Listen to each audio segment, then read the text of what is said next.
From Ballen Studios and Wondery, I'm MrBallen, and this is MrBallen's Medical Mysteries, where every week we will explore a new, baffling mystery originating from the one place we all can't escape, our own bodies. So, if you like today's story, please take a screenshot of the follow button's desktop and then set that photo as its home screen so it thinks the computer is frozen and has to keep restarting it.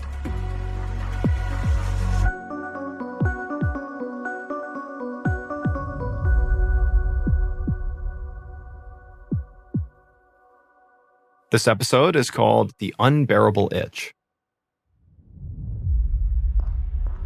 One morning in the late 1990s, 38-year-old Sandy McKinnon hurried around her small apartment in Boston, Massachusetts, getting ready for work. She wiggled her feet into her shoes while buttoning her pants, then raced into the bathroom to do something with her hair. She looked in the mirror and sighed. Her bangs and shoulder-length hair were more tangled than she thought. She'd just bought a satin pillowcase to try to keep her hair smooth while she slept, but apparently it was not working. She got her brush out of the drawer and began to comb her hair. And as she did this, she accidentally brushed against her scalp. And as she did, she winced. A sharp, burning pain spread over the right side of her head. Confused, she parted her hair to get a good look at her scalp in the mirror. And she could see blisters right there on her head. She lifted her bangs up, and she saw the blisters extended all the way across her forehead. But as alarming as this was, Sandy thought she knew what these could be.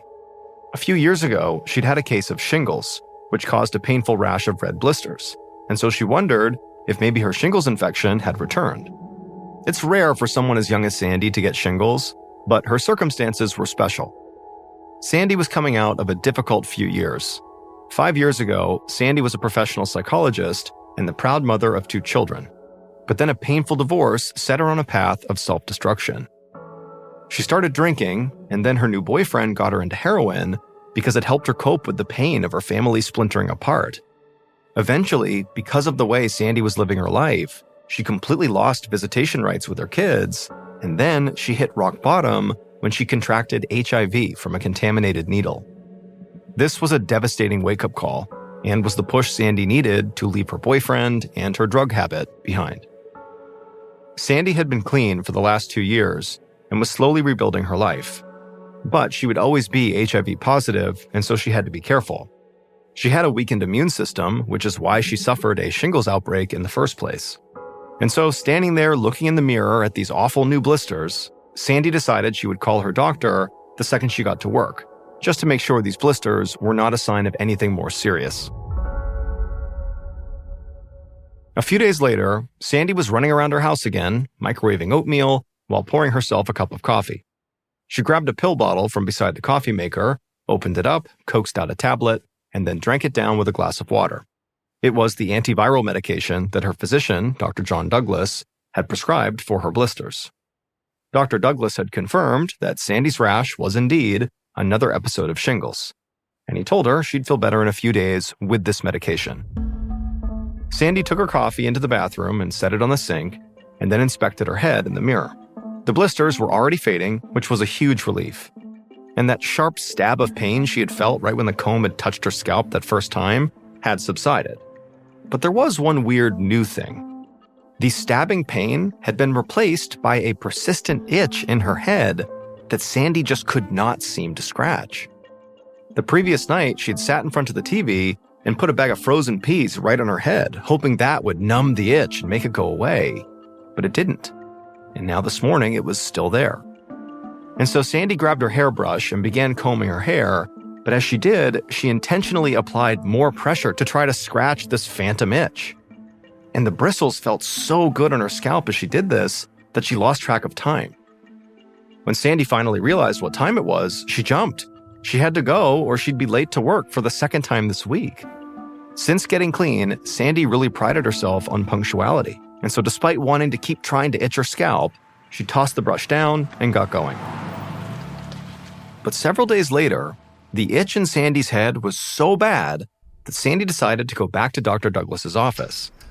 When she got there, Dr. Douglas parted Sandy's hair to get a better look at her scalp, while Sandy explained that when she first started taking the shingles medication, her itch had been ongoing but low grade. She could live with it. But over the last few days, the itch had changed. Now, it wasn't like her scalp was itching, it was like the itch was coming from inside of her head. And so no matter how hard she tried to scratch at this thing, the burning, tingling itch would not go away. It was driving her insane. Dr. Douglas told her that itching was actually a very common symptom for all kinds of skin conditions. An allergic reaction, bacterial or fungal infection, psoriasis, sun damage, even dry skin. All of them can cause a chronic need to scratch. But Dr. Douglas told Sandy that beyond the fading shingles blisters on her head, he wasn't seeing anything abnormal on her scalp. So he wanted to try a medicated cream to try to soothe the itch and take care of any topical skin conditions that might be forming before the problem got any worse. A few weeks later, Sandy woke up a little bit before dawn. Her room was still dark, so she rolled over to go back to sleep. But her cheek landed on something that felt wet and strange. Confused, she turned on her bedside lamp and gasped in horror. Blood and hunks of hair lay scattered across her pillowcase.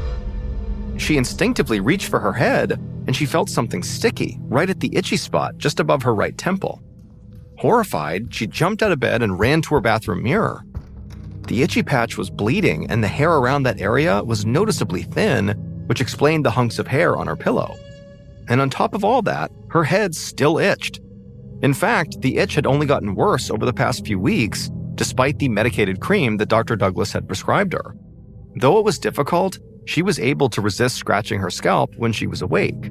But now it seemed like, in her sleep, she had somehow scratched her scalp into a bloody mess and ripped her own hair out. The very idea of her doing that made her nauseous. A few hours later, Sandy was back inside of Dr. Douglas's office, now awaiting the results of something called a viral load test, which measures the amount of HIV in the blood. Dr. Douglas was concerned that this itch she was having was a sign that her HIV could be getting worse. Dr. Douglas walked into the exam room and set his clipboard on the desk.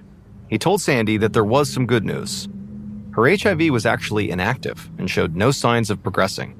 So whatever was causing this itch very likely had nothing to do with her HIV. Dr. Douglas had also ordered additional blood tests and x-rays, but those had also come back normal. Sandy felt a weight lift off her shoulders, but it was short-lived, because then Dr. Douglas delivered his diagnosis. He suspected that Sandy's itch might actually be a symptom of a psychiatric condition instead of a physical ailment.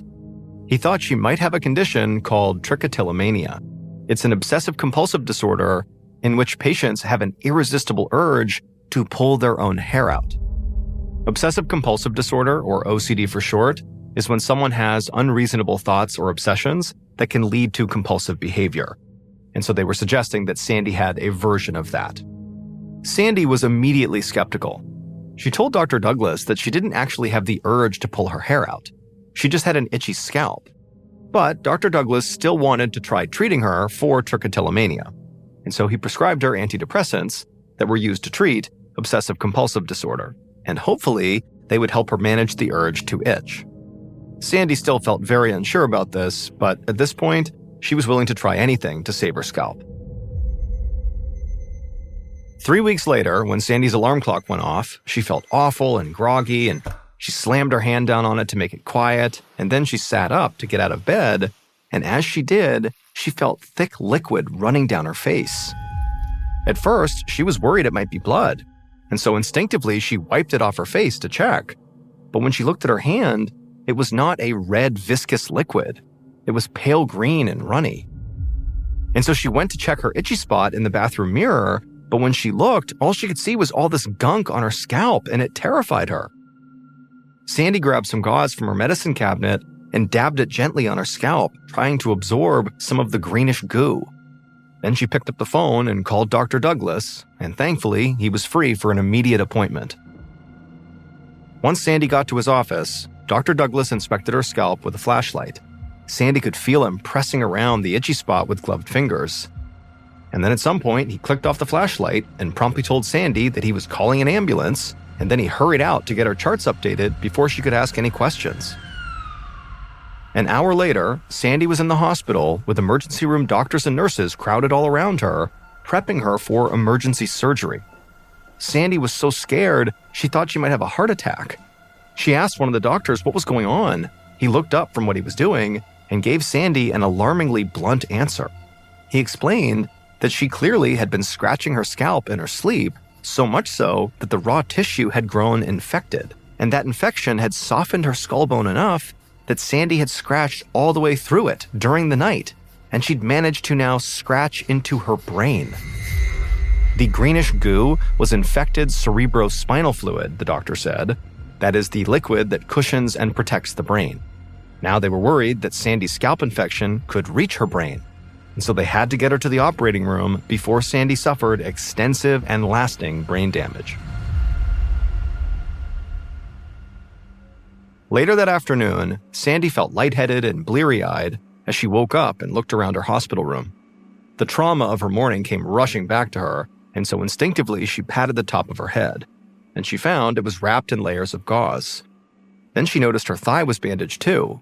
She wondered if she banged up her leg somehow. Just then, a doctor appeared at the doorway and came to her bedside. He first asked Sandy how she was feeling, and Sandy said she was really just confused and didn't know what was going on. And then the doctor explained what had just happened. They told her that a neurosurgeon had washed out Sandy's wound on her head and removed all the damaged tissue. Then a plastic surgeon had covered the wound with a graft of skin from her thigh. The entire procedure had gone well. Sandy just needed to give her body time to heal.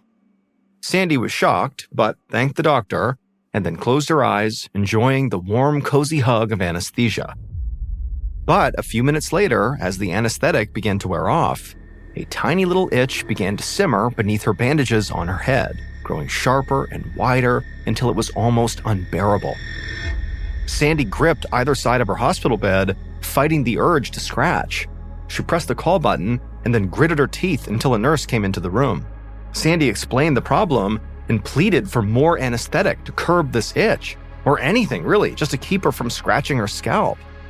The nurse promised to see what she could do, but warned Sandy they couldn't just give out anesthetic as a painkiller. They'd have to find another way to help her.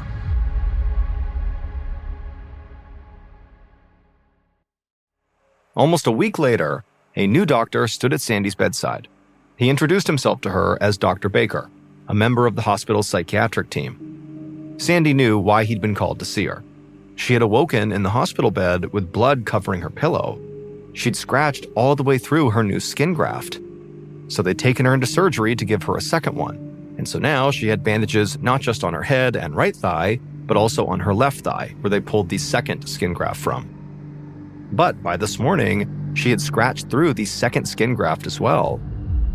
Even though the hospital was wrapping her hands in gauze every night before she went to sleep to prevent her from scratching through her skin grafts, while she was sleeping, she couldn't stop herself from scratching. She could resist the urge to scratch during the day, but she became a danger to herself the moment she fell asleep. It was like instinct was taking over. Dr. Baker knew all of this and gave Sandy an encouraging smile when he saw her, but he told her that he still agreed with Dr. Douglas. She must have some form of OCD. In Sandy's case, her compulsive behavior was scratching her head. Dr. Baker told Sandy that he wanted to interview her family about her habits prior to coming to the hospital. He also wanted to give Sandy a psychiatric evaluation to confirm her diagnosis. And in the meantime, he was going to start her on drugs that would make her feel groggy and help her sleep, in the hopes that that would keep her from scratching. Sandy was resigned and just nodded and thanked Dr. Baker for his help. And then that day, she began the sleepy medication, but the next morning, she still woke up to find blood on her pillow. The medication was not stopping her from scratching while she slept. A few weeks later, a neurologist named Mary Evans stood over Sandy in her hospital room, carefully examining her wound. Dr. Evans treated diseases of the nervous system, including the brain and spinal cord. Dr. Evans knew that the hospital had already given Sandy a psychiatric evaluation and concluded that her unbearable itch was a sign of mental illness. But she also knew that the evidence they'd collected so far from family and friends made it seem very unlikely that Sandy had OCD. So the psychiatric team had called Dr. Evans from neurology to consult on Sandy's case. Dr. Evans inspected the graft over Sandy's head wound. It seemed to be healing okay. Dr. Evans took out a small aerosol can with a long red tube attached and sprayed a sharp blast of cold air onto Sandy's wound. She asked Sandy if that felt cold. But Sandy just shook her head and said no. She said she could tell that Dr. Evans had sprayed her with something, but could not feel the temperature shift.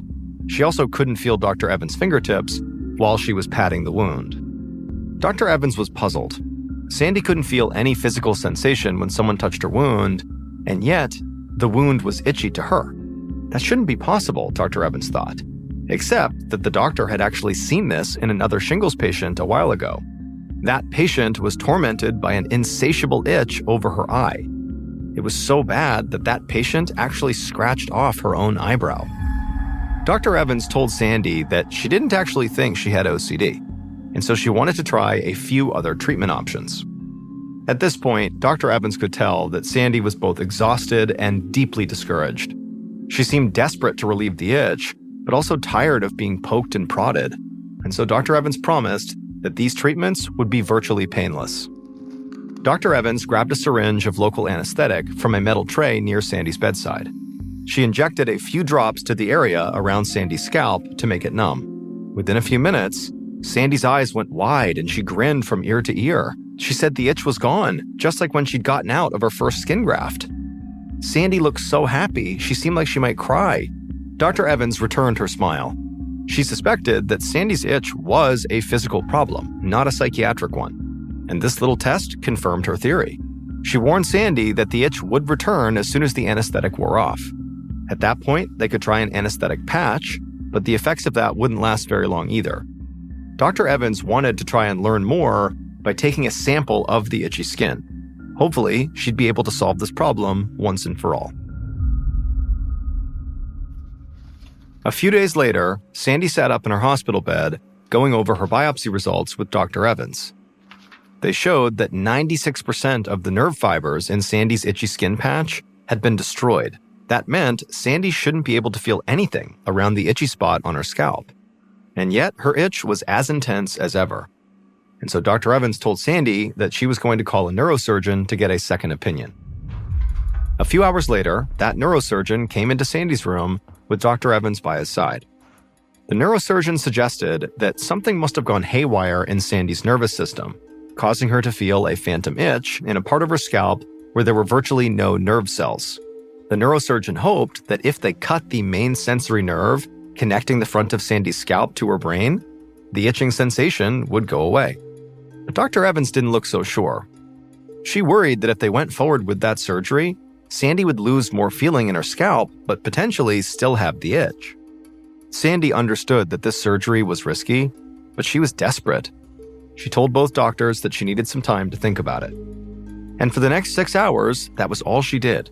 She laid in bed, staring at the ceiling, weighing out her options, while simultaneously doing her best to ignore the constant, incessant itch. Sandy thought about what life would be like if she had no more feeling in a large part of her scalp and forehead, and it made her want to cry. But at the same time, she was so frustrated with this whole situation, she was going mad. It took everything, every minute of every day, to keep herself from scratching and scratching until she tore the nerve right out herself. She couldn't keep living like this. She was scared and nervous, but more than anything, she was just tired and done with this itch. And so if there was even the slightest chance that cutting that nerve would stop the itch for good, Sandy was willing to try it.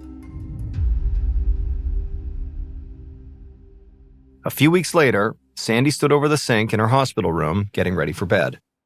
After washing her face and brushing her teeth, she grabbed a bulky foam football helmet from her bedside table and put it around the gauze that was still wrapped around her head. Sandy had to wear this helmet, otherwise, she would rub her head against the pillows while she slept in an effort to scratch her scalp. She climbed into bed, and a few minutes later, a nurse came in and slipped Sandy's wrists into the padded cuffs that were now attached to rails on her bed. After she was restrained, Sandy closed her eyes, trying to get some sleep. For 2 blissful weeks following Sandy's surgery, the itch had been gone. And then it returned with a vengeance. And this time, no amount of pain medications or psychiatric suggestions could get it to subside. Even local anesthetic had stopped working. It was absolutely miserable. Sandy felt awful all the time and was depressed and felt so far from recovery. Now, the only way she could keep herself from scratching her scalp at night was to have the nurses literally bind her wrists to her bed rails. But she hated being awake 24/7 even more.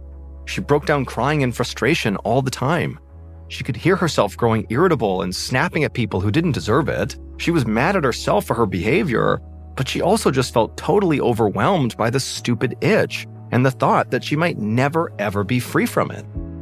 Sandy began to wonder if her first doctor had been right, that all of this was just a symptom of OCD. Maybe with the right OCD treatment, her itch would go away again. It was her last hope, because she knew she simply couldn't live another 30 or 40 years with an incessant itch driving her mad. She simply couldn't do it. Sandy began to sob. She'd been to rehab years ago to kick her heroin habit, and that experience had totally changed her life for the better. And so she decided that when she woke up in the morning, she would check herself into a different kind of hospital, a rehab hospital for psychiatric illnesses. 9 years later, in 2008, Sandy heard her doorbell ring. She slowly crossed the living room of her small apartment in Boston and checked her hair in the tiny mirror next to her front door.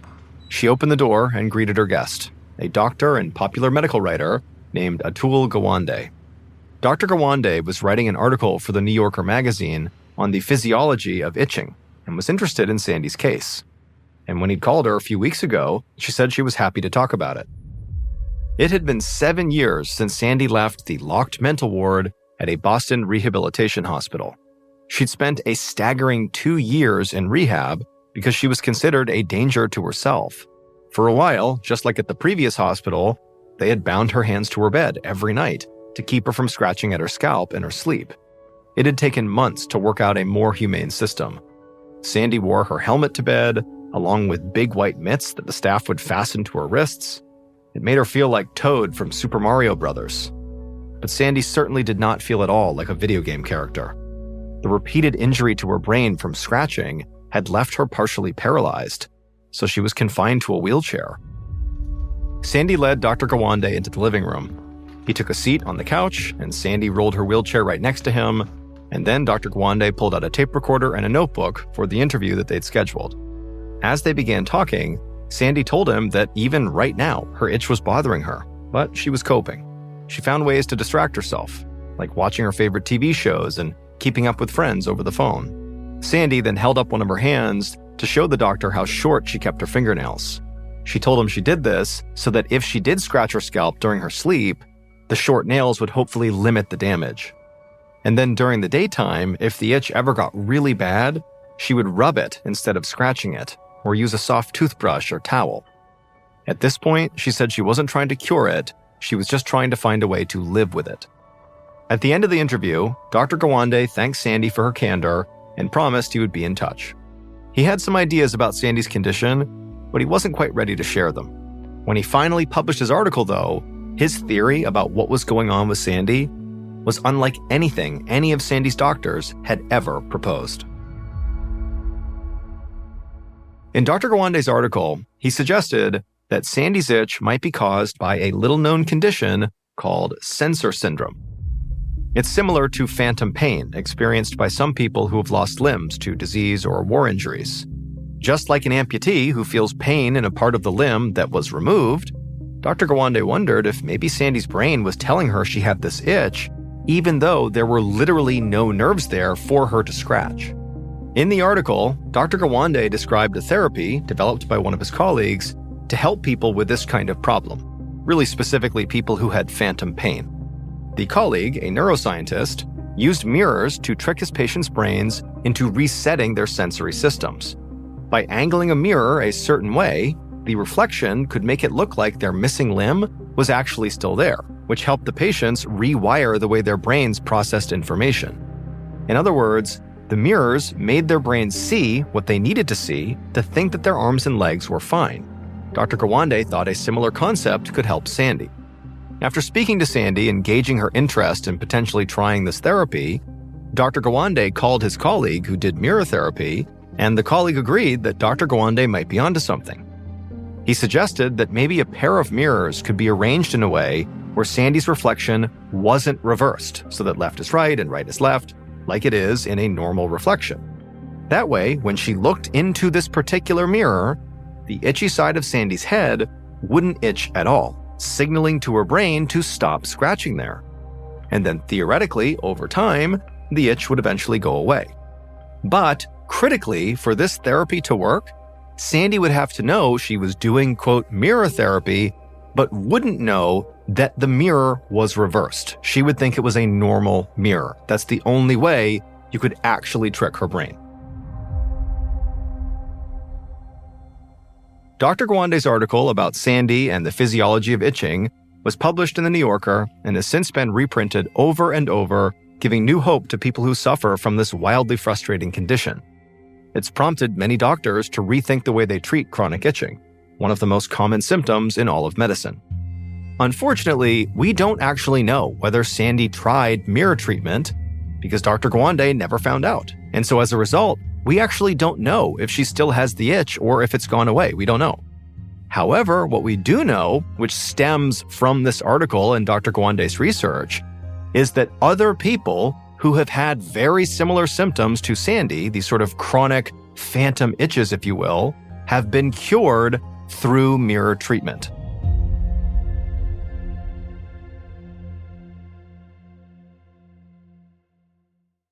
Hey Prime members, you can listen to new episodes of MrBallen's Medical Mysteries early and ad-free on Amazon Music. Download the app today. And also, Wondery Plus subscribers can listen to MrBallen's Medical Mysteries ad-free. Join Wondery Plus today. Before you go, tell us about yourself by completing a short survey at listenersurvey.com.